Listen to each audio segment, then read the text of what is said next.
नमस्कार प्रिय दर्शकों, स्वागत है आपका हमारे चैनल गुंजन एस्ट्रो में। तो आज की इस वीडियो में हम हथेली में बनने वाली प्रेम संबंध की रेखाओं और संतान रेखा के बारे में जानकारी लेंगे। इसके साथ साथ पति पत्नी का साथ कितने समय तक रहेगा, इस बारे में भी हम जानकारी लेंगे। तो चलिए ज्यादा समय ना लेते हुए वीडियो को शुरू करते हैं।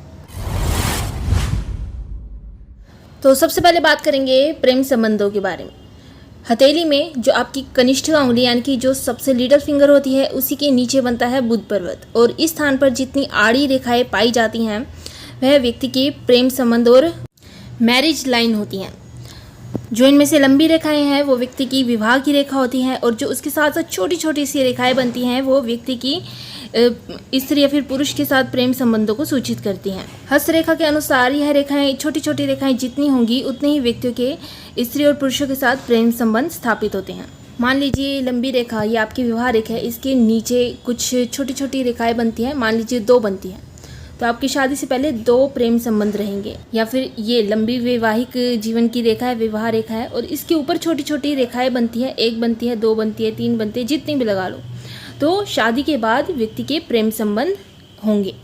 साथ ही हम इससे यह भी जान सकते हैं कि किस मकसद से व्यक्ति प्रेम संबंध बनाता है। जैसे यदि किसी व्यक्ति की ऐसी रेखा हो और उसका गुरु पर्वत अधिक पुष्ट हो, जो आपकी फर्स्ट फिंगर होती है उसके नीचे बनती है, यदि ये स्थान अधिक पुष्ट है, पता चल जाता है कौन सा पर्वत इनमें से सबसे अधिक उठा हुआ दिखाई दे रहा है।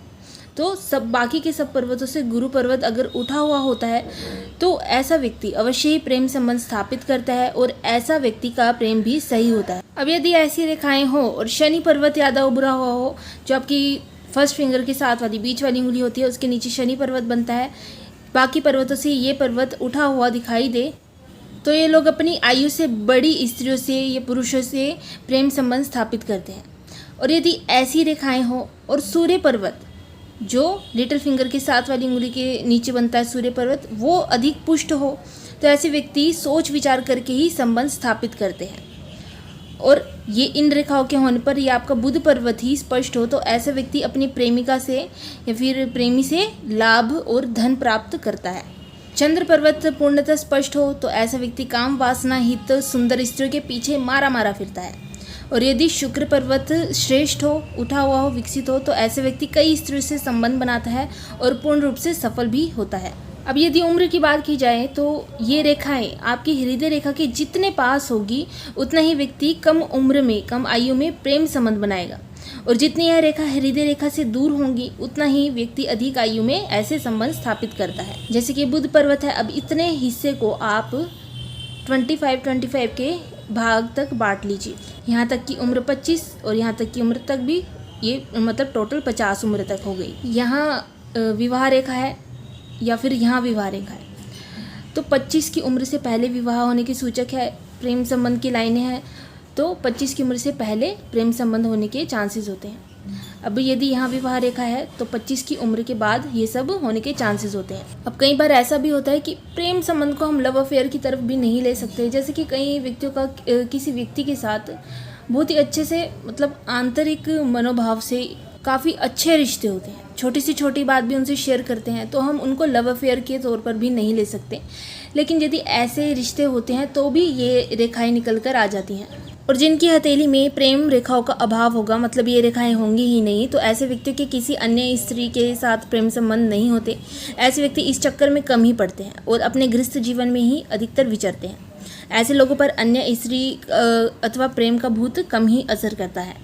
यदि प्रेम और प्रणय रेखाएं स्पष्ट, गहरी, पुष्ट हों तो व्यक्ति के प्रेम संबंध भी गहरे ही होंगे, परंतु यह रेखाएं अस्पष्ट, दुर्बल, छोटी, कमजोर सी हों तो ऐसे व्यक्ति के प्रेम संबंध भी थोड़े समय तक ही रहते हैं। यदि किसी व्यक्ति के 2 प्रेम सूचक रेखाएं साथ साथ आगे बढ़े तो ऐसे व्यक्ति के जीवन में भी एक साथ 2 स्त्रियों या पुरुषों से प्रेम संबंध चल सकते हैं।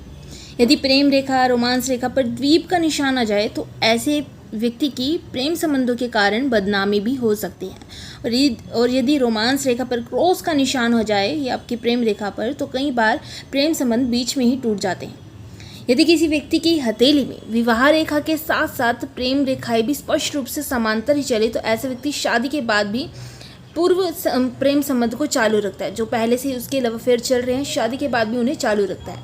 और यदि ऐसा ही हो किसी स्त्री की हथेली में हो तो वह भी शादी के बाद अपने पूर्व प्रेम संबंधों को चालू रखती है। यदि प्रेम और रोमांस रेखा आगे चलकर 2 भागों में बंट जाए तो ऐसे व्यक्ति के प्रेम संबंध भी जल्द ही समाप्त हो जाते हैं। और यदि रोमांस प्रेम सूचक रेखाएं सूर्य पर्वत की ओर चली जाए आगे बढ़कर, तो ऐसे व्यक्ति सोच विचार करके प्रेम संबंध ऊंचे घरानों से करेगा।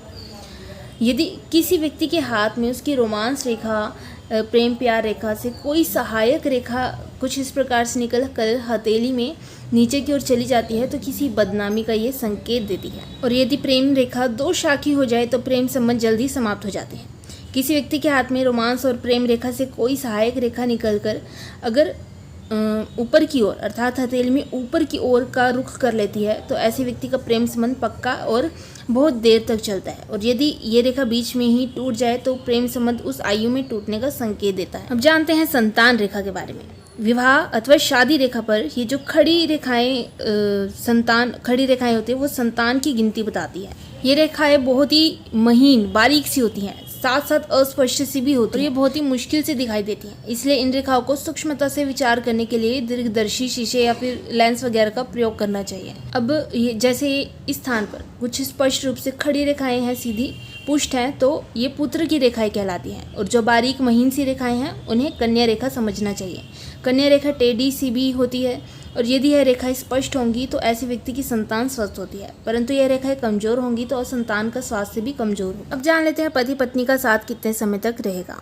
अब यदि बुध पर्वत पर 2 खड़ी रेखाएं होंगी तो इसका मतलब विवाह रेखा होंगी 2 खड़ी रेखाएं, तो इसका मतलब एक ही विवाह होगा।